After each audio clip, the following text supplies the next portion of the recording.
ওমর ফারুকের ইন্তেকালের ঘটনাটা শুনবেন? শুনতে চান? উনি স্বপ্নে দেখলেন একটা লাল মোরগ ওনাকে 3টা ঠোকর মেরেছে। কয়টা? উনি জুমার নামাজে, জিলহজ মাসের শেষ সপ্তাহে জুমার নামাজে বললেন যে একটা লাল মোরগ 3টা ঠোকর মেরেছে। মুগীরা ইবনে শুবা রাদিয়াল্লাহু তাআলা আনহুর দাস আবু লুলু আল মাজুসি, এই লোকটা খঞ্জর বানাতে পারতো। মুগীরা রাদিয়াল্লাহু তাআলা আনহুর দাস। মুগীরা প্রতিদিন 4 দিরহাম করে চার্জ করতো, যেহেতু দাস। সে এসে বিচার দিল, আমিরুল মুমিনিন, মুগীরা আমার থেকে বেশি টাকা চায়, জুলুম করে। ওমর ফারুক বললেন, তাই? তুমি কি কাজ জানো? বলে, আমি খঞ্জর বানাতে জানি। বাড়ি কই? পারস্য। আরে তুমি খঞ্জর বানাতে জানলে তো 4 দিরহাম অনেক কম, সে তো আরো বেশি টাকা নেওয়া দরকার ছিল তোমার থেকে। আবু লুলুর এই কথা পছন্দ হয় নাই। সে কয়, ওমর তুমি সবারে দয়া দেখাও আর আমার ক্ষেত্রে কঠিন নিয়ম বানাইলা, দাঁড়াও এই নিয়ম তোমার আমি দেখাবো। এই রাগে সে বাড়িতে যে একটা খঞ্জর বানালো। কি বানালো? খঞ্জর চিনেন? ছোট্ট ছুরি। কিছুদিন আগে ওমানের সুলতান কাবুস ইন্তেকাল করেছে, জানেন আপনারা? ওনার এই কোমরের মধ্যে খঞ্জর থাকতো, ছবিতে দেখছেন? আরব শাহেক যারা সুলতান আমির, কোমরে কি থাকে? ছোরা থাকে, খঞ্জর। সে বাসায় যে একটা খঞ্জর বানালো, যেই খঞ্জরের 2 মাথা, লাহু রাসান ওয়া মাকবাদাতুহু ফি ওয়াসাতি, আর ধরার হ্যান্ডেলটা মাঝখানে, এদিকেও ছুরি এদিকেও ছুরি, যাতে এইভাবে মারা যায়। সে ধার দিতে লাগলো আর বলল, ওমর দাঁড়াও তোমার আমি দেখাবো। ওমর ফারুক মসজিদে নববীর ইমাম, ফজরের নামাজের সময় এই আবু লুলু আল মাজুসি বুরনুস পরে, চাদর পরে, লুকিয়ে লুকিয়ে, সে অগ্নি উপাসক, মুমিন নয়। ওমর ফারুক অ্যাটাক করার জন্য গেলেন মসজিদে নববীতে। ওয়াকানু ইউসাল্লুনা বিগালাস, তখন ওনারা অন্ধকারে নামাজ পড়তো। নামাজের সময় যখন হলো, লুকিয়ে লুকিয়ে প্রথম কাতারে ওমর ফারুকের পিছনে মুয়াজ্জিনের পাশেই দাঁড়ালো, হাতে খঞ্জর। ইকামত হলো, ওমর ফারুক সালাত শুরু করলেন, ফজরের সালাত, আল্লাহু আকবার। নামাজ শুরু করলেন, সূরা ফাতিহা বললেন। আরেকটা সূরা যখন পড়তে যাবেন, ইন দ্য মিন টাইম আবু লুলু এই খঞ্জর নিয়ে ওমর ফারুকের বুকের মধ্যে 3টা স্টেবিং করলেন। একটা মারলেন নাভির নিচে, মারার সাথে সাথে পাকস্থলী কেটে গেল। আরেকটা মারলেন পাজরে, পাজর ছিঁড়ে গেল। 3টা মারার পরে ওমর ফারুক বললেন, কাতালানি আল কাল, এক কুকুর আমাকে মেরে ফেলেছে। পেছন থেকে এক সাহাবীকে টান মেরে সামনের দিকে নিয়ে গেলেন, তুমি নামাজের ইমামতি করাও। আর ওমর ফারুককে বাকিরা ধরাধরি করে পেছনে নিতে আরম্ভ করলেন। আর এই আত্মাই আক্রমণ যে করেছে, সে কাতারের মাঝখান দিয়ে যেতে আরম্ভ করলো আর 2 দিকে ছুরি মারতে আরম্ভ করলো। 13 জন সাহাবীর গায়ে ছুরি মেরেছে, 7 জন সাহাবা স্পট ডেথ, জায়গায় মৃত্যু। এই ভয়ঙ্কর অবস্থা দেখে এক সাহাবী বুরনুস, এক ধরনের জুব্বা আছে মাথাওয়ালা, অনেকে জ্যাকেট পরছেন না এরকম মাথাওয়ালা, লম্বা জুব্বা আছে, আর ওপরে শীতে পড়ে মাথাওয়ালা। এই মাথাওয়ালা জুব্বা বের করে এক সাহাবী জালের মতো তার দিকে উড়ায় মারল। ওই বুরনুসের মধ্যে পেঁচিয়ে আবু লুলু মাটিতে পড়ে গেল আর সুইসাইড করে ফেললো, নিজের বুকে নিজে মেরে আত্মহত্যা। যেই সাহাবীকে ইমামতির জন্য দাঁড় করালেন, উনি ছোট্ট সূরা দিয়ে, প্রথম রাকাতে সূরা আল কাউসার, দ্বিতীয় রাকাতে সূরাতুল ইখলাস দিয়ে নামাজ শেষ। ওমর ফারুক বেহুশ। ওমর ফারুক কি? হ্যাঁ, বেহুশ। সবাই কান্নাকাটি করতেছে, সবাই দেখতে গেলেন, এখন হুঁশ ফিরে না। মুখের মধ্যে, মুখ খুলে রাষ্ট্রের চিকিৎসক মুখের মধ্যে দুধ দিলেন, ওই নাভি দিয়ে দুধ বের হয়ে যায়, পাকস্থলী কেটে ওখান দিয়ে দুধ বের হয়ে যাচ্ছে। তারা বলল, ওনারে বাঁচানো সম্ভব না, দেখেন হুঁশ ফিরে কিনা। হুঁশ ফিরলে ওনার পরে কে আমির হবে, উনি যেন প্যানেল ঠিক করে দিয়ে যায়। সবাই তাকিয়েছে ওমর ফারুকের চোখের দিকে। আল্লাহর মেহেরবানিতে ঘন্টা খানিক পরে উনি চোখ খুললেন। চোখ খোলার পরেই বলেন নাই, ও মা আমি মরে যাই। চোখ খোলার পরে উনি বলেন নাই, কে মারলো আমারে। চোখ খোলার পরে উনি বলেন নাই, আমার পরে নেতা কে হবে। চোখ খোলার পরে সর্বপ্রথম কথাটি ছিল, আসল্লান নাস, আমার নেতৃত্বে যে ফজরের নামাজটা শুরু হয়েছিল, এটাকে ঠিকমতো তোরা পড়েছিলি? আমার নেতৃত্বে যে ফজরের জামাত শুরু হয়েছিল, সেটা ঠিকঠাক মতো সমাপ্ত হয়েছিল কিনা আগে বল। আসল্লান নাস, নামাজটা হয়েছে কিনা বল। সুবহানাল্লাহ কইতে পারলেন না? This is Omar, hour super hero. নেতা অনেকগুলো লাগে না, এরকম নেতা একটাই যথেষ্ট, যে গোটা বিশ্বকে কাঁপায় দিতে পারে। চিল্লায় বলো ঠিক কিনা?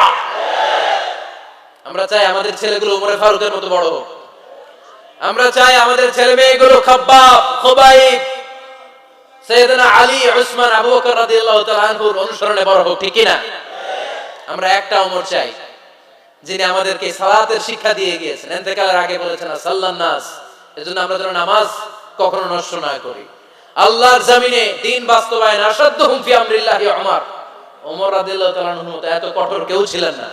তাই দ্বীন বাস্তবায়নে আমরা যেন কাউরে ছাড় না দেই। সবার আগে আল্লাহর দ্বীন, সবার আগে আল্লাহর কোরআন, সবার আগে আমার ইসলাম, ঠিক কি না? আজকে আমরা সাইয়েদনা ওমরে ফারুকের বায়োগ্রাফি সম্পর্কে জানবো। ওমরে ফারুক রাদিয়াল্লাহু তাআলা আনহু, the super hero of this উম্মাহ। এই উম্মার সুপার হিরো তিনি, ঠিক কি না? ওনার মুখের আগে লাঠি চলতো বেশি। সুবহানাল্লাহ পড়বেন না? মাঝে মাঝে লাঠি চালানোর দরকার আছে না নাই? সাইয়েদনা ওমরে ফারুক আমাদের জন্য অনুপ্রেরণা। He is the real super hero of Muslim উম্মাহ। তিনি এই উম্মার রিয়েল সুপার হিরো। এজন্য ওনার জীবনী থেকে আমরা কিছু শিক্ষা নেওয়ার চেষ্টা করব ইনশাআল্লাহ। পড়েন সাইয়েদনা ওমরে ফারুক কিভাবে ইসলাম ধর্ম গ্রহণ করলেন, কিভাবে বিশ্বনবীর প্রাণের কলিজার টুকরা হলেন, এটা দিয়ে আমরা শুরু করি। আল্লাহ তাআলা সাইয়েদনা ওমরে ফারুকের হৃদয়ের মধ্যে 3টা ধাক্কা মেরেছেন, ঈমানের ধাক্কা। আওয়াজ করে বলতে হবে কয়টা? জোরে বলেন তো কয়টা? 3টা ঈমানি ধাক্কা। এক হচ্ছে বিশ্বনবীর দোয়ার ধাক্কা, একই দোয়ার ধাক্কা। 2 হচ্ছে সূরা হাক্কা দিয়ে দিয়েছেন আল্লাহ এক ধাক্কা, সুবহানাল্লাহ পড়বেন না? 3 হচ্ছে সূরাতু তাহা দিয়ে আল্লাহ দিয়েছেন আরেকটা ধাক্কা। এই 3টা ঈমানি ধাক্কা যখন সাইয়েদনা ওমর ফারুকের হৃদয়ে লাগলো, উনি পড়তে আরম্ভ করেছেন আশহাদু আল্লা ইলাহা ইল্লাল্লাহ ওয়া আশহাদু আন্না মুহাম্মাদান আবদুহু ওয়া রাসূলুহু। চিল্লায়ে পড়েন আল্লাহু আকবার। বিশ্বনবী মক্কায় বসে বসে তাহাজ্জুদের সালাত পড়ে আল্লাহর কাছে দোয়া করলেন, আল্লাহ আল্লাহুম্মা আইজ্জাল ইসলাম বিআহাব্বির রাজুলাইনি ইলাইক। ও আল্লাহ, 2 জন লোকের নাম বলবো, 2 জনের দরকার নেই। এই 2 জনের একজনকে আপনি ইসলামের সুশীতল ছায়া তলে এনে ইসলামকে বিজয় দান করে দেন। মুহূর্তের মধ্যে দোয়াটা কবুল করে নিয়েছে কে? বিশ্বনবী বললেন, আল্লাহ 2 জনের নাম বলবো আজকের দোয়ায়। আবি জাহল ইবনে হিশাম, হয়তো হিশামের বেটা আবু জাহেলকে আপনি ইসলামের ভিতরে নিয়ে আসেন, কিংবা ওমর ইবনুল খাত্তাব, খাত্তাবের বেটা ওমরকে আপনি ইসলামের ছায়াতলে নিয়ে আসেন। ওমরে ফারুকের জন্য দোয়াটা কবুল করে নিয়েছে কে? মক্কার যে অবস্থা, আল্লাহর হাবিব সাল্লাল্লাহু আলাইহি ওয়াসাল্লাম বুঝলেন মক্কার এই 2 জনের একজন যদি আমার সাথে না থাকে তাহলে মক্কায় দাওয়াতি কাজ চালিয়ে যাওয়া যাবে। আল্লাহ বললেন, আল্লাহ বেশি চাই না, এই 2 জনের একজন, হয় আবু জাহেল নয় ওমর, হয় আবু জাহেল নয় ওমর। বিষ্ণুনবী যখন দোয়া করলেন, এই দোয়ার একটা ঈমানি ধাক্কা, নূরানি ধাক্কা সাইয়েদনা ওমর ফারুকের হৃদয়কে স্পর্শ করে ফেলল। দোয়া ইজ লাইক এ মিসাইল। এই যে আমরা দোয়া করি, এটা মিসাইলের মতো। যুদ্ধে মিসাইল হামলা করে না? মিসাইল হামলা করার পরে এই মিসাইল লক্ষ্য বস্তুতে যে ভেদ করে, ঠিক কি না? তেমনি দোয়ার মতো যদি আপনি দোয়া করতে পারেন, আপনি যেই জন্য দোয়া করেছেন ঠিক ওই জায়গায় যে আপনার দোয়া স্পর্শ করে। সুবহানাল্লাহ পড়বেন না? বিশ্বনবীর দোয়ার মাধ্যমে প্রথমে সাইয়েদনা ওমর ফারুকের হৃদয়ে এক ধাক্কা লাগলো।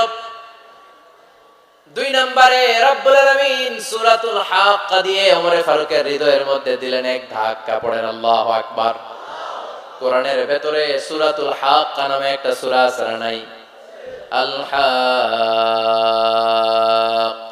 মাল হাক্কা ওয়া মা আদরাকা মাল হাক্কা। পড়েন আল্লাহু আকবার।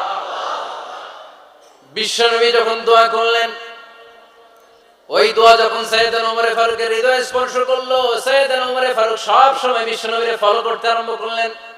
বিশ্বনবী ডানে গেলে লুকিয়ে লুকিয়ে ওমর ফারুক ডানে যায়, বিশ্বনবী বায়ে গেলে লুকিয়ে লুকিয়ে ওমর ফারুক বায়ে যায়।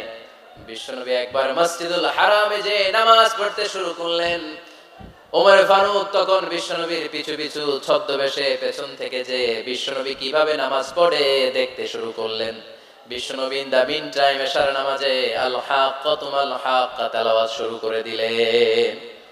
আল হাক্কাতু মাল হাক্কা তেলাওয়াত শুরু করে দিলেন। তেলাওয়াত করতে করতে বিশ্বনবী যখন তেলাওয়াত করতেছে, ওমর ফারুক এরকম দুলতেছে আর মজা পাচ্ছে।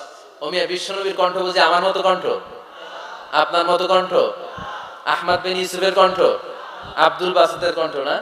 আহা, বিশ্বনবীর গলায় যে কি সুরের ঝংকার আল্লাহ দিয়েছেন, কি সুরের লহরী আল্লাহ দিয়েছেন, একবার যে শুনতো পাগল হয়ে যেত। আল্লাহু আকবার। বিশ্বনবী সূরা হাক্কা মন্ত্রমুগ্ধ তেলাওয়াতে, মন্ত্রমুগ্ধ সুর দিয়ে, মন্ত্রমুগ্ধ কণ্ঠ দিয়ে তেলাওয়াত করতে লাগলেন। এশার সালাতে ওমরে ফারুক দুলতে লাগলেন। ওমরে ফারুক যত শুনে অবাক হয়ে যায়, যত শুনে অবাক হয়ে যায়, যতই শুনে অবাক। কিরে? কারণ তিনি আরবি ভাষা বুঝতেন। এত সুন্দর শব্দের গাঁথনি, এত প্রাঞ্জল বর্ণনা, এত সুন্দর অন্তমিল, এটা কবিতা না হয়ে পারে না। উনি মনে মনে ভাবলেন এটা মনে হয় কবিতা। It might be poem, it could be poem. Muhammad মনে হয় কবি হয়ে গেছে, তার কাব্য প্রতিভা দিয়ে সে এটা বানিয়েছে। তা না হলে এত সুন্দর কথা, এটা কবিতা না হয়ে পারে। ইন দ্য মিন টাইম বিশ্বনবী কিন্তু দেখতেছে না যে পেছনে ওমর। বিশ্বনবী তেলাওয়াত করছিলেন। ইন দ্য মিন টাইম বিশ্বনবী পড়ছিলেন, ওমা হুয়া বিকাউলি শাইরিন কলিলাম মা তুমিনুন। এই আয়াতের অর্থ হলো এটা কোনো কবির কথা নয়, খুব অল্প সংখ্যক লোকই তোমরা ঈমান আনো। সুবহানাল্লাহ পড়ে। এটাকে বলে কোইন্সিডেন্ট। কোইন্সিডেন্ট, হুট করে অনেক সময় মিলে যায়। যায় কি যায় না? আপনি একজনের কথা ভাবতেছেন ভাবতেছেন, বাজারে গেলেন, বাজারে যেই দেখেন ওই লোকটা দাঁড়ায় আছে। এরকম হয় কি হয় না? কোইন্সিডেন্ট। ওমর ফারুক মনে মনে যেটা ভাবতেছে ওই কথা দিয়ে বিশ্বনবী তেলাওয়াত করতেছে। আল্লাহু আকবার। বিশ্বনবী যে আয়াত তেলাওয়াত করছিলেন, আয়াতের অর্থ হলো এটা কোনো কবির বানানো কবিতা না, খুব অল্প সংখ্যক লোকই তোমরা ঈমান আনো। ওমর ফারুক আটকে উঠলেন, থমকে দাঁড়ালেন। ঘটনা কি? আমি মনে মনে ভাবলাম, কি এত সুন্দর কথা, এটা তো মানুষের কথা হতে পারে না, এটা নিশ্চয়ই কবিতা, কবির কথা। কিন্তু মুহাম্মদ এখন আবার পড়তেছে, ওমা হুয়া বিকাউলি শাইর, এটা কোনো শায়েরের, কবির কথা নয়। কলিলাম মা তুমিনুন, অল্পই তোমরা ঈমান আনো। তার মানে আমার মনে যা চলে মুহাম্মদ এটা টের পায়। মুহাম্মদ গণক। নাউজুবিল্লাহ পড়বেন না? মুহাম্মদ অনেক বড় মাপের একজন গণক। মানুষের হৃদয়ে কি চলে, মনে মনে কি ভাবে, মুহাম্মদ না দেখেও বলে দিতে পারে। ইন দা মিন টাইম বিশ্বনবী পরের আয়াতে বললেন, ওয়ালা বিকাউলি কাহিনিন কলিলাম মা তাযাক্কারুন। এই আয়াতের অর্থ হলো এটা কোনো গণকের বানানো গণনা নয়, খুব অল্প সংখ্যক লোকই তোমরা উপদেশ হিসেবে এটাকে মানো। সুবহানাল্লাহ পড়েন। এবার আর ওমর ফারুকের সহ্য হয় না, কি আজীব তামাশা। প্রথমে মনে করলাম কবিতা, মোহাম্মদ কয় কবি না, সে কবি না, এটা কবিতা না। তারপর ভাবলাম সে গণক, সে আয়াত পরে পরে বলে দিল এটা গণনা নয়, তাহলে এটা কি? এটা কি কবিতাও না, গণনাও না, তাহলে এটা কি? বিশ্বনবী তখন বললেন, তানজিলুম মির রাব্বিল আলামিন। সুবহানাল্লাহ পড়েন। পরের আয়াত ছিল তানজিলুম মির রাব্বিল আলামিন। এটা দুনিয়ার কোন কবির বানানো কবিতা না, এটা কোন গণকের গণনা না, এটা কোন সাহিত্যিকের বানানো সাহিত্য নয়, এটা মহাবিশ্বের পরিচালক রব্বুল আলামিনের কাছ থেকে পাঠানো কিতাব কোরআন। সূরা হাক্কার ধাক্কায় ওমর ফারুক কাইত। প্রথমে ধাক্কাটা লাগলো যে দোয়া। বিষ্ণুবী তাহাজ্জুদে কেঁদে দোয়া করলেন, আল্লাহ হয় আবু জাহেলের দিবা নাইলে ওমরের দিবা। ওই দোয়া ওমর ফারুকের হৃদয়ে ছোঁয়া লেগেছে। এরপরে হাক্কা, সূরাতুল হাক্কা দিয়ে দিলে এক ধাক্কা। এই ধাক্কা খেয়ে উথাল পাথাল হৃদয়ের মধ্যে, হায় রে এ কি বাণী, এ কেমন কথা, কে মুহাম্মদ? তারপরে শয়তানের ওয়াসওয়াসা আছে না নাই? আল্লাহ বলে যতই ওয়াসওয়াসা ওমরকে দেয়া হোক, আমি ওমরে ফারুককে মুসলিম উম্মতের সেনাপতি বানিয়ে ছাড়বো, আমি সেনাপতি বানাবো। এবার 3 নাম্বার ডোজ। ডাক্তারের কাছে গেলে প্রথমে দেখবেন সিম্পল ডোজ দেয়, নরমাল ওষুধ, এটাতে কাজ না হলে ডোজ বাড়ায়, একেবারে কাজ না হলে অ্যান্টিবায়োটিক মারে, আছে না নাই? আল্লাহ প্রথমে দোয়ার ছোঁয়া লাগালেন, তারপর সূরা হাক্কা দিয়ে ধাক্কা মারলেন, এরপরে রব্বুল আলামিন বলেন এবার 3 নাম্বার ডোজ সূরা তাহা দিয়ে আমি তোমার হৃদয়টারে উজালা বানায় দেব রে ওমর। শয়তান ওদিক দিয়ে ওয়াসওয়াসা, খেলা দুই দিক থেকে চলতেছে। আল্লাহ তাআলা হেদায়েতের রাস্তায় টানছে, শয়তান জাহান্নামের দিকে টানছে। ঘোষণা দেয়া হলো মক্কায়, মুহাম্মদের মাথা কেটে এনে দিলে এত এত স্বর্ণ মুদ্রা দেয়া হবে। ওমর ফারুক রাজি হয়ে গেলেন, নাঙ্গা তলোয়ার নিয়ে বিশ্বনবীর মাথা কাটার জন্য ছুটলেন। নাউজুবিল্লাহ পড়বেন না? বনু জাহারা গোত্রের এক লোক বলে, আইনা ইয়া ওমর, কই যাও? মুহাম্মদের মাথা কাটতে যাই। আরে মুহাম্মাদের মাথা কাটতে যাও, তোমার বোন ফাতিমা বিনতে খাত্তাব আর তোমার বোন জামাই সাঈদ কদ সাবা, এরা তো ধর্ম ত্যাগ করে ফেলছে, এটা তো আমাদের ধর্ম ত্যাগ করে মুহাম্মাদের ফলোয়ার হয়ে গেছে। আগে ওমর ঘর সামলাও, পরে মুহাম্মাদের মাথা কাটতে যেও। ওমর ফারুক অবাক হয়ে গেলেন, তলোয়ার নিয়ে বিশ্বনবীর দিকে না যেয়ে নিজের বাড়ির দিকে চলে গেলেন। বিশ্বনবীর আপন বোন ফাতিমা বিনতে খাত্তাব, বোন জামাই সাঈদ আর খাব্বাব রাদিয়াল্লাহু তাআলা আনহু তিনজন মিলে সূরা তাহা তেলাওয়াত করছিলেন। পড়েন সুবহানাল্লাহ। মক্কায় লুকিয়ে লুকিয়ে দাওয়াত হতো। খাব্বাব রাদিয়াল্লাহু তাআলা আনহু একটা চামড়ার ফলকের মধ্যে সূরা তাহার কয়েকটা আয়াত এনে ওমর ফারুকের বোন আর বোন জামাইকে শিক্ষা দিচ্ছে, ট্রেনিং দিচ্ছে। সুবহানাল্লাহ পড়েন। লুকিয়ে লুকিয়ে ওমর ফারুক যখন ঘরে চলে আসলেন, এরা তটস্থ হয়ে গেল। সাইয়েদনা খাব্বাব বিছানার তলায় লুকিয়ে গেলেন। ওমর ফারুক বললেন, দরজা খোলো। ফাতিমা বিনতে খাত্তাব দরজা খোলার পরে নির্মম ভাবে সাইয়েদনা ওমর রাদিয়াল্লাহু তাআলা আনহু বোনের গায়ে আঘাত শুরু করে দিল। বোন জামাইকে আহত করতে শুরু করলো আর বলতে শুরু করলো, তোরা পাগল হলি কেন? কি আছে ওই মুহাম্মাদের মধ্যে? কি জাদু নিয়ে এসেছে? সে যাই বলে লোকজন পাগল হয়ে যায়, সবাই তার উপর কালিমা পড়ে ঈমান এনে ফেলে। কি এমন জিনিস তোদের কাছে আছে যেটা দেখে মুহাম্মদকে তোরা ভালোবাসলি? কি আছে? কি পড়তেছিলি আমারে দেখা। ফাতেমা বলে, ইন্নাকা রিজসুন লা ইয়ামাসসুহু ইল্লাল মুতাহহারুন। ও আমার ভাই ওমর, তুমি নাপাক। তুমি কি? লা ইয়ামাসসুহু ইল্লাল মুতাহহারুন, পবিত্রতা অর্জন না করে এই কোরআন ধরা যায় না। সুবহানাল্লাহ পড়েন। ওমর ফারুক গোসল করে আসলেন, কারণ ধাক্কা তো আগে কয়েকটা খাইছে। কথা বুঝেন নাই বোধহয়? প্রথমে দোয়ার ধাক্কা, পরে কোন সূরা দিয়ে ধাক্কা? হাক্কা দিয়ে ধাক্কা। 3 নম্বরে এখন আরেকটা ধাক্কা খাবে। গোসল করে আসলেন। ফাতিমা বিনতে খাত্তাব বললেন, গোসল যখন করে এসেছেন, এই নেন। ওমর ফারুক এবার চামড়ার কাপড়ের মধ্যে সূরা তাহার প্রথম আয়াতের দিকে নজর করলেন। নজর করেই কোরআনের প্রেমে পড়ে গেলেন। পড়েন সুবহানাল্লাহ। ওমর ফারুক পড়তে আরম্ভ করলেন, তাহা মা আনজালনা আলাইকাল কুরআনা লিতাশকা ইল্লা তাযকিরাতাল লিমান ইয়াখশা তানজিলাম মিম্মান খালাকাল আরদা ওয়াস সামাওয়াতিল উলা। সুবহানাল্লাহ পড়েন। উনি পড়তে আরম্ভ করলেন, তাহা মা আনজালনা আলাইকাল কুরআনা লিতাশকা, এই কোরআনকে আমি তোমাদের হতভাগ্য জাতি হিসেবে দুনিয়ায় থাকার জন্য পাঠাই নাই। এটা রব্বুল আলামিনের পক্ষ থেকে এসেছে। যারা রবকে ভয় করে তাদের জন্য আছে উপদেশ। যিনি আকাশ বানিয়েছেন, জমিন বানিয়েছেন, ওই আল্লাহ তাআলা নিজেই এই কোরআন পাঠিয়েছে। আওয়াজ করে পড়তে হবে, আল্লাহু আকবার। উনি খুব ভালো আরবি জানতেন। সূরা তাহা পড়ার পরে আর ধৈর্য ধারণ করতে পারে না। ওমর ফারুক ছোট্ট বাচ্চার মতো কান্না শুরু করে দিলেন। আল্লাহু আকবার। সূরা তাহাটা হাতে নিয়ে, তলোয়ারটা হাতে নিয়ে বিশ্বনবীর দিকে ছুটতে আরম্ভ করলেন। আইনা মুহাম্মদ, কোথায় মুহাম্মদ? তোমরা আমাকে মুহাম্মাদের কাছে নিয়ে চলো। বিশ্বনবী তখন সাফা পাহাড়ের পাদদেশে দারুল আরকাম ইবনে আলকামের ঘরে লুকিয়ে লুকিয়ে কোরআনের দাওয়াত দিতেন। ওমর ফারুককে পাগলের মতো ছুটে আসতে দেখে বিশ্বনবীর চাচা হামজা ইবনে আব্দুল মুত্তালিব বলল, নবী আপনি পালান। ওই যে খাত্তাবের বেটা ওমর আপনাকে অপমান করার জন্য, আক্রমণ করার জন্য তেড়ে এসেছে। সাহাবীরা বললেন, নবী আপনি পালিয়ে যান, আমরা সামাল দেব। বিশ্বনবী বললেন, না আমি পালাবো না, বরং তোমরা সরে যাও। ওমর ইবনে আল খাত্তাবকে আমার দরবার পর্যন্ত আসতে দাও।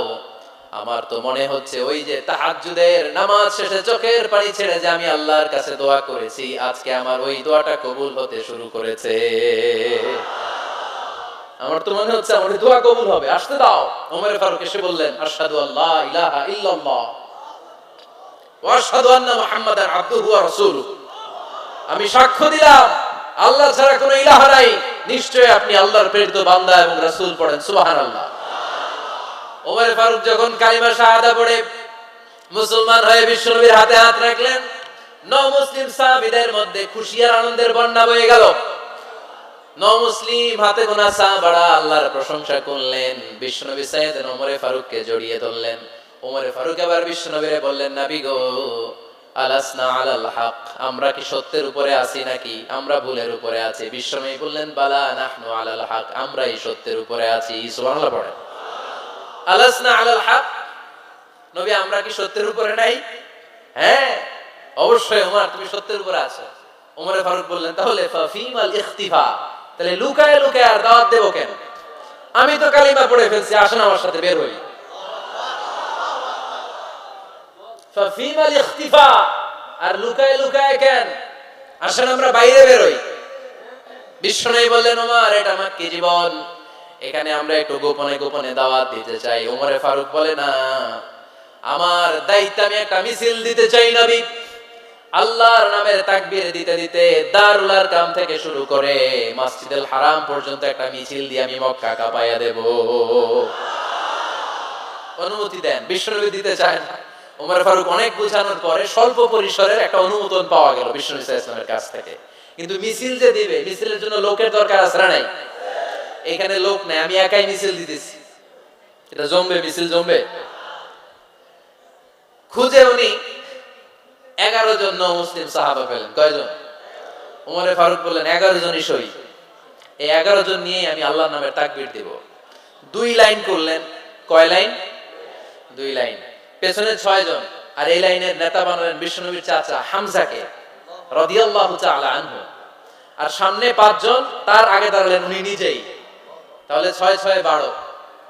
বললেন এই 2 লাইনই আমরা তাকবীর দিতে দিতে, বেশি না, এই দারুল আরকামের ঘর থেকে, আপনারা জানেন যে সাফা মারওয়া এখন যে সাই হয়, এই সাফার পাদদেশে ছিল দারুল আরকামের ঘর। উনি বলেন এখান থেকে ওই যে কাবার গিলাফ দেখা যায়, কাবার গিলাফ পর্যন্ত আমরা এই তাকবীর নিয়ে ওখানে যাব। সুবহানাল্লাহ পড়বেন না? ওখানে উনি দাঁড়িয়ে ছোট্ট একটা ভাষণ দিয়েছিলেন। উনি বলেছিলেন, মান আরাদা আন তাসকুলা উম্মু ওয়া ইয়াতামা ওয়ালাদু ওয়া তারমিলা যাওজাতুহু ফালিয়াসুদ্দানি। খেয়াল করে শুনেন, কান দুইটা খরগোশের কানের মতো খাড়া করেন। উনি এক বাক্যের একটা ভাষণ দিলেন। ভাষণ দিতে জানলে বড় ভাষণ দেয়া লাগে না। এক বাক্যের ভাষণ দিয়ে গোটা বিশ্বকে ঝাঁকুনি মারা যায়। চিল্লায় বলো ঠিক কিনা?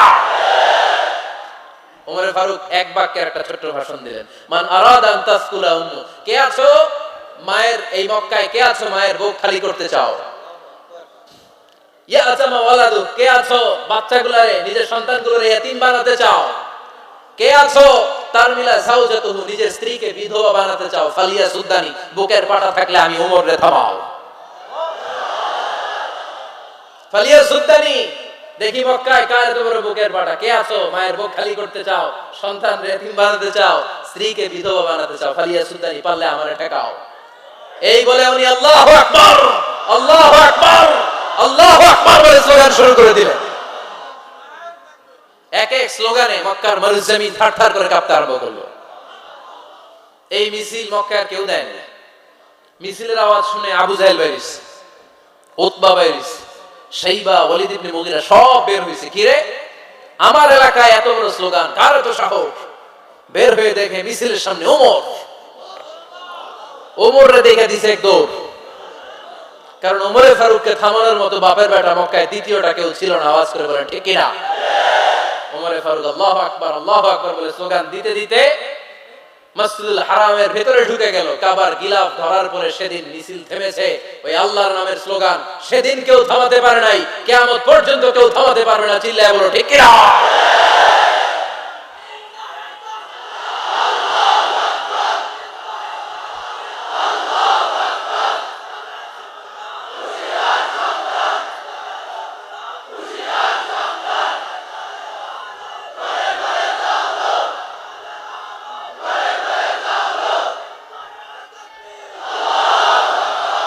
ওইরকম একটা ওমরের দরকার, আমাদের বেশি চাই না। জোরে বলেন ঠিক কিনা? দাও খোদা দাও আমায় আবার ওমর দারাজ দিল, দাও খোদা দাও আমায় আবার ওমর দারাজ দিল, দাও আলীর মতো বীর সেনানী, আলীর মতো বীর সেনানী জাগাতে নিখিল, দাও খোদা দাও আমায় আবার ওমর তোমার দারাজ দিল। সুবহানাল্লাহ পড়েন। একটা ওমর লাগবে, চিল্লায় বলেন কয়টা? ওই ওমরের অপেক্ষায় বাংলাদেশ সহ গোটা মুসলিম উম্মাহ, ঠিক কি না? একটা ওমরই যথেষ্ট। আমাদের সেন্ট্রাল লিডারশিপ নাই তো, আমাদেরকে এদিকে লাথি মারলে আমরা ওইদিকে যাই, ওদিক থেকে গুতা মারলে আমরা এদিকে যাই। আমাদের রিপ্রেজেন্টেটিভ, আমাদের প্রতিনিধিত্ব করার মতো কোন কেন্দ্রীয় লিডারশিপ নেতৃবৃন্দ গোটা বিশ্বে নাই, ঠিক কি না? আমরা সেই ওমরে ফারুকের অপেক্ষায়, আমরা সেই ইমাম আল মাহদির অপেক্ষায়। এই ওমরে ফারুক আমাদের মডেল, ঠিক কি না? থার্ড ইন পজিশন এই পুরো উম্মতের মধ্যে ওনার পজিশন নাম্বার 3। 1 নাম্বার পজিশন বিশ্বনবী কার? 2 নাম্বার পজিশন কার? আবু বকর। 3 নাম্বার পজিশন কার? ওমরে ফারুকের। বিশ্বনবী বলতেন লা নবিয়্যা বা'দি, লা নবিয়্যা বা'দি, আমার পরে কোনো নবী নাই। ওয়ালা রাসূলা, আমার পরে কোনো রাসূলও নাই। আমার নবীর পরে আর কোনো নবী আছে? আমার নবীর পরে আর কোনো রাসূল আছে? এই যে কাদিয়ানি যে একটা সম্প্রদায় আছে, এরা কি মুসলিম নাকি অমুসলিম? মুসলিম সম্প্রদায়ের সাথে এদের কোনো সম্পর্ক নাই, চিল্লায় বলেন ঠিক কি না? এরা যদি মুসলমান হতে চায়, আমার নবী দ্য লাস্ট মেসেঞ্জার বিশ্বনবীকে খাতামুন নবী হিসেবে সংবাদ সম্মেলন করে গোটা বিশ্বকে জানাই দিতে হবে, তারপরে তাদেরকে আমরা মুসলিম হিসেবে স্বীকৃতি দিব, চিল্লায় বলেন ঠিক কি না? তা না হলে তারা কোন ধর্মের এটাকে জানাই দিতে হবে। No inferiority complex, no identity crisis. Identity ক্রাইসিসে থাকা যাবে না, আপনারা কোন ধর্মের এটা জানাই দেন। আপনারা বিশ্বনবীরও শেষ নবী মানবেন না, আবার মুসলিম বলেও নিজেদেরকে ট্যাগ লাগাতে চাইবেন। সাধারণ মুসলমানরা এটা এই ধোঁকাবাজি মানে না, চিল্লায় বলেন ঠিক কি না? আমার নবীর পরে কোনো নবী নাই, আমার রাসূলের পরে কোনো রাসূল নাই, ঠিক কি না? আল্লাহর হাবিব বলতেন লাউ কানা বা'দি নাবিয়্যুন লাকানা উমর, তবে আমার পরে যদি নবী হওয়ার যোগ্যতা কারো থাকে, আমার ওমরের ওই যোগ্যতা আছে। সুবহানাল্লাহ পড়েন। প্রভু তুমি বলেছ রাসূল দেবে না, বলনি দেবে না ওমর, বলনি দেবে না হামজা তারি, খালিদ বিজয় সমর। প্রভু তুমি বলেছ রাসূল দেবে না, বলনি দেবে না ওমর, বলনি দেবে না হামজা তারি, খালিদ বিজয় সমর। প্রভু তুমি বলেছ রাসূল দেবে না। সুবহানাল্লাহ পড়েন। এজন্য আমরা একটা ওমর চাই। কয়টা? বেশি লাগবে? নেতার মতো নেতা কয়টা লাগে? জোরে বলেন কয়টা? Enough, that's enough. Omar Farooq our super hero. ওনার সাথে বিশ্বনবী সাল্লাল্লাহু আলাইহি ওয়াসাল্লামের মুসাহারার সম্পর্ক ছিল। ওমরে ফারুক যে বিশ্বনবীর শ্বশুর, এটা অনেকে জানেই না। ওমরে ফারুক রাদিয়াল্লাহু তাআলা আনহু বিশ্বনবীর শ্বশুর ছিলেন, এটা আজকে নতুন শুনছেন। কে কে হাত তোলেন? দেখছেন হুজুর? সঠিক বলছি না আমি? অনেকে আমরা জানি না। মাশাআল্লাহ, জানতে লজ্জা নাই, শিখতে লজ্জা নাই। লজ্জা হচ্ছে অজ্ঞতায় আর মূর্খতায়, ঠিক কি না? আমরা শিখতে রাজি আছি। যে কথা বলে আমরা তার ছাত্র। আমার আগে হুজুর কথা বলতেছিলেন, আমরা ছিলাম ছাত্র। এখন আমি কথা বলতেছি, এখন আমরা সবাই হয়ে গেছি ছাত্র, ঠিক কি না? যিনি বলেন তিনি শিক্ষক, বাকিরা আমরা ছাত্র, ঠিক কি না? 4 খলিফার 2 খলিফা, ইসলামের 4 খলিফার 2 খলিফা বিশ্বনবীর মেয়ের জামাই, আর বাকি 2 খলিফা বিশ্বনবীর শ্বশুর। সুবহানাল্লাহ পড়েন। সাইয়েদনা আলী রাদিয়াল্লাহু তাআলা আনহু, সাইয়েদনা উসমান যুন নূরাইন বিশ্বনবীর মেয়ের জামাই। উসমান রাদিয়াল্লাহু তাআলা আনহুর কাছে বিশ্বনবী 2 মেয়েকে বিয়ে দিয়েছিলেন। একজন মারা যাওয়ার পরে আরেকজন। বিশ্বনবী বলেছেন এরপরে আরেকটা থাকলে ওইটারও বিয়ে দিতাম। সুবহানাল্লাহ পড়বেন না? 2 জন ছিল মেয়ের জামাই আর 2 জন ছিল শ্বশুর। সাইয়েদনা আবু বকর শ্বশুর, বিশ্বনবীর স্ত্রী আম্মা জান আয়েশা রাদিয়াল্লাহু তাআলা আনহার বাবা। বিশ্বনবীর স্ত্রী আম্মা জান হাফসা রাদিয়াল্লাহু তাআলা আনহার বাবা ছিল সাইয়েদনা ওমর ফারুক। চিল্লায়ে পড়েন আল্লাহু আকবার। জান্নাতের পজিশন না, সাইয়্যিদু কুহুলিল জান্নাহ। জান্নাতে যত নারীরা যাবে, নারীদের সর্দারিনী হবে সাইয়্যিদাতুনা ফাতেমা রাদিয়াল্লাহু তাআলা আনহা। এই ফরিদপুরের যত ইয়াং স্টারেরা তোমরা যারা জান্নাতে যাবে, তোমাদের লিডার হবে সাইয়েদনা হাসান আর হুসাইন রাদিয়াল্লাহু তাআলা আনহুমা। আর বয়স্ক মুরব্বিরা যারা জান্নাতে ঢুকবেন, আপনাদের লিডার হবে সাইয়েদনা আবু বকর আর সাইয়েদনা ওমর ফারুক রাদিয়াল্লাহু তাআলা আনহু। সুবহানাল্লাহ পড়তে পারলেন না? ওমর ফারুক এটা সাধারণ কোনো ক্যারেক্টারিস্টিক্স নয়। ওনাকে আল্লাহ তাআলা নলেজও দিয়েছেন, আবার দিনদারিও দিয়েছেন। আমার দিনী ভাইয়েরা, খেয়াল রাখবেন, কোন আলেমের মধ্যে বা কোন নেতার মধ্যে যদি এই দুইটার সমন্বয় আপনি পান, যে তার জ্ঞানও আছে আবার দিনদারিও আছে, he belongs the knowledge and he belongs the taqwa, সে গোটা বিশ্বকে জয় করে ফেলবে, ঠিক কি না? যার মধ্যে জ্ঞান আছে, যার মধ্যে তাকওয়া আছে, তারা কেউ থামায় রাখতে পারে? ওমরে ফারুককে এই দুই নেয়ামত দিয়ে ধন্য করেছে কে? সহিহ বুখারীর বর্ণনা, বিশ্বনবী সাহাবীদের সামনে একটা স্বপ্নের কথা বলছেন। বিশ্বনবী বললেন, আমি স্বপ্নে দেখলাম আমার আঙ্গুলের ফাঁকা থেকে দুধ বের হচ্ছে, আমি তৃপ্তি সহকারে দুধ খেলাম। খাওয়ার পরে দেখলাম আঙ্গুলের মধ্যে একটু দুধ লেগে আছে। আমার আঙ্গুলে অতিরিক্ত লেগে থাকা দুধটা আমি ওমরে ফারুকের মুখের মধ্যে লাগিয়ে দিলাম। সাহাবারা বললেন, ইয়া রাসূলুল্লাহ, ইয়া হাবিবাল্লাহ, মাযা আওয়ালতা বিহি, এই স্বপ্নের আপনি কি ব্যাখ্যা করলেন, আমরা তো বুঝলাম না। বিশ্বনবী বললেন, আওয়ালতু বিহি আল ইলম, আমি এই দুধ দিয়ে জ্ঞানের ব্যাখ্যা করেছি, কারণ ওমরকে আল্লাহ যেই জ্ঞান দিয়েছে গোটা বিশ্বের কাউকে এত জ্ঞান দেয় না। এজন্য স্বপ্নে যদি কেউ দেখেন যে আপনি দুধ খাচ্ছেন, তার মানে আল্লাহ তাআলা আপনার জ্ঞান বাড়ায় দিবে। ওমরে ফারুককে দুধ খেয়ে অতিরিক্ত দুধের অংশটা বিশ্বনবী আবু বকর রাদিয়াল্লাহু তাআলা আনহুর মুখে দেন নাই, সাইয়েদনা উসমানের মুখে দেন নাই, আলী রাদিয়াল্লাহু তাআলা আনহুর মুখে দেন নাই।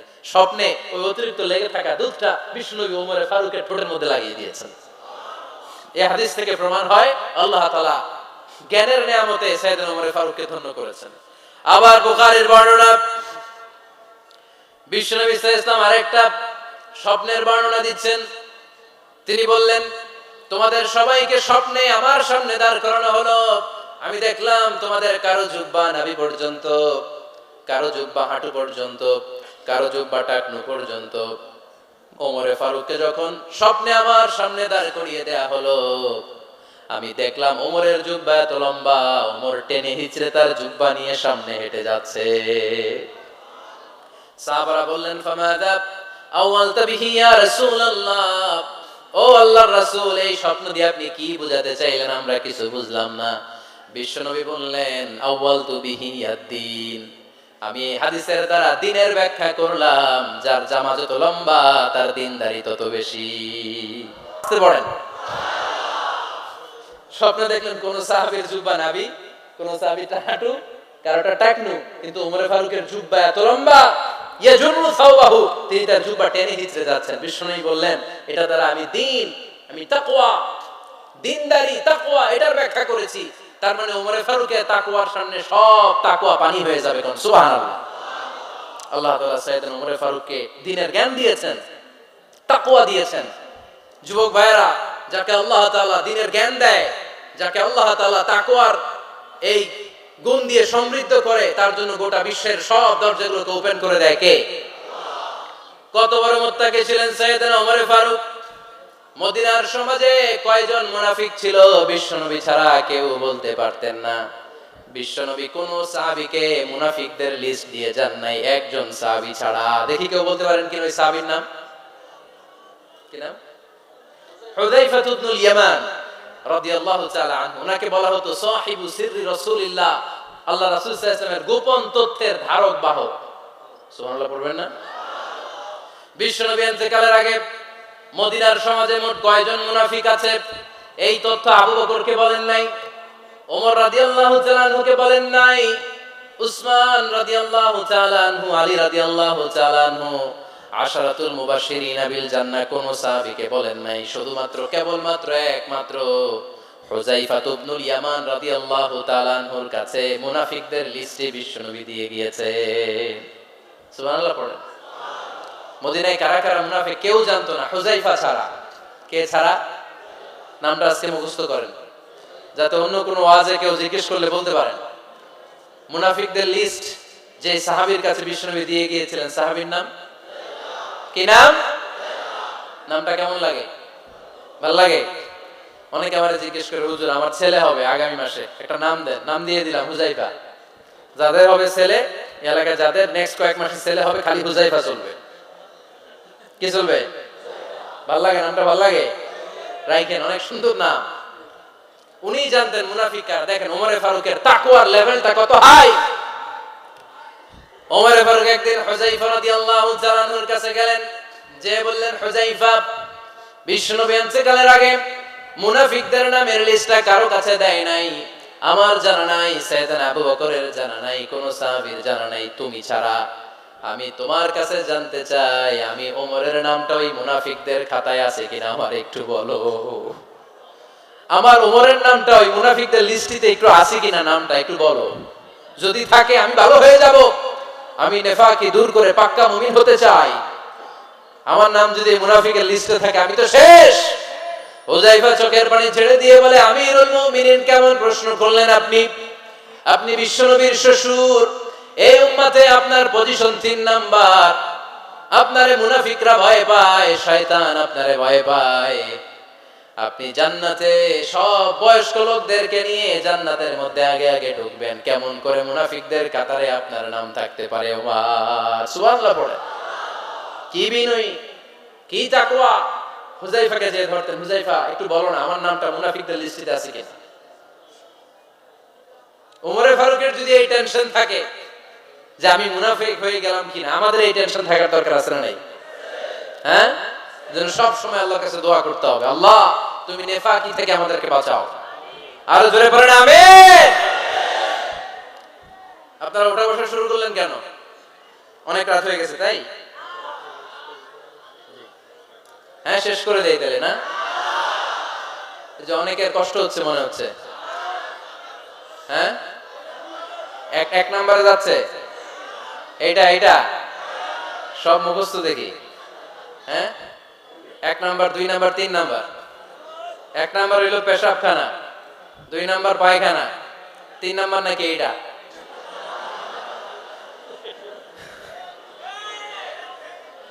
আছে না নাই? না। সিগারেট কোন মুসলমান খেতে পারে? সিগারেট হয় টোবাকো প্ল্যান্টস থেকে, তামাক পাতা। ফরিদপুরে চাষ হয় নাকি? হয়। কোন থানায় হয় বেশি? হ্যাঁ, তামাক ক্ষেত যারা দেখছেন, কোন বেড়া লাগানো লাগে? কারণ ছাগলও মুখ দেয় না। তো যেটা ছাগলে খায় না, এটা কোন মুমিন বান্দা খাইতে পারে? তো খান কেন এগুলো, পচা জিনিস? হ্যাঁ, এই পৃথিবীতে বিড়ি আর সিগারেটই একমাত্র খানা যেটা টয়লেটে ঢুকে খাওয়া যায়, তাই না? পৃথিবীতে সিগারেট আর বিড়ি একমাত্র খাবার। রাগ করবেন না যারা খান, রাগ করেন না। আবার একটু কমন সেন্সটা কাজে লাগানোর জন্য, চিন্তার জন্য বলতেছি। এটাই পৃথিবীর একমাত্র খাবার যেই খাবারের গায়ে এই খাবারের বদনাম লেখা থাকে, স্মোকিং কজেস ক্যান্সার। ধূমপান কর্কট রোগের কারণ, ধূমপান স্বাস্থ্যের পক্ষে ক্ষতিকারক, লেখা থাকে না? আচ্ছা ধরেন ফরিদপুরে একটা কোম্পানি নতুন চানাচুর বের করছে, ওই চানাচুরের গায়ে লেখা, এই চানাচুর খাওয়ার 1 ঘন্টার মধ্যে বমি শুরু হবে আর ডায়রিয়া হবে। খাবেন? কি কইবেন? তুই খা। দোকানদারে কি কইবেন? তুই খা, তোর বমি হোক, তোর 14 গোষ্ঠীর ডায়রিয়া হোক, আমি টাকা দিয়ে এগুলো কিনবো না, ঠিক কি না? কারণ এই প্রোডাক্টের গায়ে এই প্রোডাক্টের বদনাম লেখা, এটা আমরা কিনবো কেন? কিন্তু সিগারেটের উপরে সিগারেটের বদনাম লেখা থাকার পরেও আমরা খাই, টয়লেটে বসে খাই। আহা, এটার মধ্যে একটা পয়জন আছে, এটাকে বলে স্লো পয়জন, নিকোটিন। এটা আপনার লাং, ফুসফুসকে শেষ করে দিবে, স্লো পয়জন। সিগারেট খাওয়া অনেকটা আত্মহত্যার শামিল। বিষ খেলে সাথে সাথে মরে, সিগারেট খেলে ধুকে ধুকে মরে। আর সিগারেট থেকে হিরোইন, গাঁজা, ফেন্সিডিল, ইয়াবা, ম্যারিজুয়ানার পথে মানুষ পথ বাড়ায়, পা বাড়ায়, তাই না? এগুলো খাবেন না। ওয়ালা তুলকু আইদিকুম ইলা তাহলুকা, নিজে নিজেকে স্বেচ্ছায় ধ্বংসের দিকে ঠেলে দিও না। জীবনটা অনেক সুন্দর, জীবনটা অনেক রঙিন, আল্লাহর দেয় জীবনটাকে উপভোগ করার দরকার আছে না নাই? এই জন্য সিগারেটকে এই ফরিদপুরের প্রোগ্রাম থেকে আমরা আজকে নো বলে দিলাম। কি বলে দিব? আওয়াজ করে সবাইকে আমরা সবাই একসাথে বলবো, সিগারেটকে কি বললাম? মনে থাকবে না? মাহফিলের প্যান্ডেল থেকে বাইরে হয়ে আবার ইয়েস, হ্যাঁ না, ইয়েস করা যাবে না। সিগারেটকে কি বললাম? নো। ওমর ফারুক রাদিয়াল্লাহু তাআলা আনহু আমাদের সুপার হিরো, আমাদের সবাই বলেন আমাদের। উনি কত বড় সুপার হিরো শুনেন। উনি জুমার খুতবা দিচ্ছেন, কি দিচ্ছেন? মসজিদে নববীতে খুতবার মাঝখানে হঠাৎ বললেন, ইয়া সারিয়াতাল জাবাল, ইয়া সারিয়াত ইবনে জানিমিল জাবাল। এই কথা বলেই আবার খুতবা দিতে শুরু করলেন। ওনার এই ইয়া সারিয়াত ইবনে জানিমিল জাবালের সাথে আগের কথার কোনো মিল নাই, পরের কথারও কোনো মিল নাই। জুমার নামাজের পর মুসল্লি সাহাবারা ধরলেন, বললেন, ইয়া আমিরাল মুমিনিন। খুতবার মাঝখানে হঠাৎ করে ইয়া সারিয়াত ইবনে জানিমিল জাবাল বলে আপনি চিৎকার করলেন কেন? আপনার এই বাক্যের সাথে আপনার খুতবার আগের বাক্যের কোনো মিল নাই, আপনার খুতবার পরের বাক্যের কোনো মিল নাই। এই কথা আপনি কারে বললেন, কারে উদ্দেশ্য করে বললেন? এই কথার তাৎপর্য কি আমাদেরকে বুঝিয়ে বলেন। ওমরে ফারুক বললেন, আমি যখন খুতবা দিচ্ছি আমি দেখতে পেলাম ওই যে কয়েক মাস আগে আমি আমার মুসলিম সেনাবাহিনী পারস্যে আক্রমণের জন্য পাঠিয়েছি, বর্তমান ইরানের ওই বিশাল এলাকাতে পারস্যে আমি আমার ব্যাটালিয়ন পাঠিয়েছি। আমি হঠাৎ করে দেখতে পেলাম আমার মুসলিম বাহিনীর সেনাপতি যুদ্ধের এক পর্যায়ে তার ডানে আছে উপত্যকা, বায়ে আছে পাহাড়, সে পাহাড়ি রাস্তা ছেড়ে দিয়ে উপত্যকার দিকে যেতে শুরু করেছে। আমি দেখতে পেলাম আমার মুসলিম বাহিনী যদি উপত্যকার দিকে ছুটে বেড়ায়, কাফির মুশরিকরা আমার মুসলিম বাহিনীকে কচুকাটা করে ফেলবে। তাই আমি এখান থেকে তাদেরকে কমান্ড দিয়ে বলেছি, ইয়া সারিয়াতাল জাবাল, উপত্যকার দিকে নয় পাহাড়ের দিকে যাও, তাহলেই তোমাদের বিজয় নিশ্চিত হয়ে যাবে। উপত্যকার দিকে যেও না, ইলাল জাবাল, ইলা সারিয়াতিল জাবাল, পাহাড়ের দিকে ছোট। সাহাবারা অবাক, ঘটনা কি? উনি বসে আছেন মদিনায় মসজিদে নববীর মিম্বারে দাঁড়িয়ে, উনি যদি ইয়া সারিয়াতাল জাবাল বলে, এটা কি ইরানে যাবে নাকি? ও মিয়া, তখনকার সময়ে বর্তমানের মতো মোবাইল ছিল নাকি? ইন্টারনেট ছিল নাকি? কিছু ছিল? খালি মুখে আমি যদি বলি ইয়া সারিয়াতাল জাবাল, এটা ইরানে যাবে, ইন্ডিয়া যাবে, ঢাকায় তো যাবে না, ফরিদপুর শহরেই তো বসবে না, ঠিক কি না? কিন্তু এটা আমিরুল মুমিনিন বিশ্বাসী সাহাবারা বিশ্বাস করে নিল। কিছু মুনাফিক ছিল, এরা কয় না, ঝামেলাস, এটা তো সম্ভব না, এক কাজ করি, এই সেনাপতি যখন বিজয়ী বেশে মদিনায় ফিরে আসবে আর আমরা ধরবো। এরা দিন গুনতে লাগলো, এই সেনাপতি মুসলিম বাহিনী নিয়ে পারস্য জয় করে কবে ফিরে আসবে। এই মুনাফিকের দলগুলো কখনো সেনাবাহিনীকে অভ্যর্থনা জানাতে যেত না, কিন্তু এইবার সবার আগে মদিনার উপকণ্ঠে যে সেনাপতিদেরকে অভ্যর্থনা জানানোর জন্য ফুল নিয়ে রেডি, ফুল নিয়ে দাঁড়ায়। সেনাপতি ঢুকার সাথে সাথে ধরছে, এই সেনাপতি কোত্থেকে আসছে? কয় পারস্য জয় করে আসছে। কয় এমন এমন দিন, জুমার দিন দুপুর বেলা যুদ্ধের মাঝখানে আমিরুল মুমিনিনের কণ্ঠে কোন কথাবার্তা শুনছো নাকি? সেনাপতি অবাক, কয় তোমরা জানলা কেমনে? শুনছি তো। সুবহানাল্লাহ বলবেন না? আমরা যুদ্ধে একটা ভয়ঙ্কর অবস্থার মধ্যে ছিলাম, পেছন থেকে শত্রু আমাদেরকে আক্রমণ করতে শুরু করে দিল। ডানে যাব না বাঁয়ে যাব, সামনে যাব নাকি পেছনে যাব, রাস্তা খুঁজে পাচ্ছি না। ডান দিকে ছিল আমাদের উপত্যকার রাস্তা, বাঁ দিকে ছিল পাহাড়ি পথ। আমরা সোজা পথ হবে মনে করে উপত্যকার দিকে ছুটতে আরম্ভ করলাম। হঠাৎ করে আমিরুল মুমিনিনের কণ্ঠ বজ্র কণ্ঠে আমার কানের মধ্যে ভেসে আসলো। আমার মনে হলো আমিরুল মুমিনিন কেমন যেন আমাকে কমান্ড দিচ্ছেন আর বলছেন, ইয়া সারিয়াতাল জাবাল, ডান দিকে উপত্যকার পথে নয়, তাড়াতাড়ি পাহাড়ের দিকে সৈন্যবাহিনী নিয়ে উঠে যাও। পাহাড়ের দিকে, ডানেরা, this is wrong track and this is the right track. ওই দিন যদি ওমরে ফারুকের ওই গাইডলাইন, আমিরুল মুমিনিনের কমান্ড যদি আমি না শুনতাম, আজকে বিজয়ের বেশে ফিরতেও পারতাম না, আমাদের চেহারাও তোমরা দেখতে পেতে না। ওমরে ফারুকের ওই কমান্ড, ওই গাইডলাইন অদৃশ্য থেকে শোনার কারণে এই পারস্যের মধ্যে আমাদেরকে সেই যুদ্ধে বিজয় দান করেছে কে? দিস ইজ ওমরে ফারুক, দিস ইজ ওমরে ফারুক। বিশ্বনবী বলতেন, আমার মা লাকিয়াকা শাইতানু সালিকান ফাজ্জান ইল্লা সালাকা ফাজ্জান গায়রা ফাজ্জিক। ওমর, শয়তান ইবলিস যদি তোমার কোনো রাস্তা দিয়ে হাঁটতে দেখে, শয়তান ওই রাস্তা রেখে দিয়ে অন্য রাস্তা দিয়ে হাঁটে। সুবহানাল্লাহ, বাড়িতে যাই বলেন।